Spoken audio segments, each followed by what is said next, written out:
పవిత్ర జయరాం మృతిని తట్టుకోలేక డిప్రెషన్లోకి వెళ్ళిపోయారు చంద్రకాంత్. పవిత్ర తిరిగిరా, లేకపోతే నీ దగ్గరికి నేను వచ్చేస్తాను, 2 రోజులు ఆగు అని 2 రోజుల క్రితమే ఆయన ఒక పోస్ట్ పెట్టారు.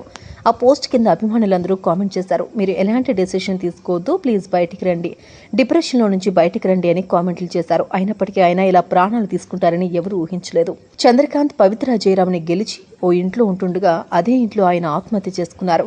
బెడ్రూమ్లో ఉరివేసుకుని ప్రాణాలు తీసుకున్నారు. పవిత్ర జయరాం మృతి నుంచి కోలుకోని అభిమానులు ఇప్పుడు చంద్రకాంత్ కూడా మృతి చెందారు అని తెలిసి షాక్కి గురవుతున్నారు.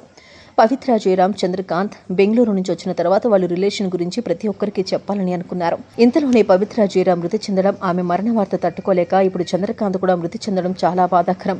పవిత్ర జయరాం పిల్లలకు చంద్రకాంత్ అండగా ఉంటారని అందరూ అనుకున్నారు. కానీ ఆయన వాళ్ళని వదిలేసి వెళ్ళిపోయారు.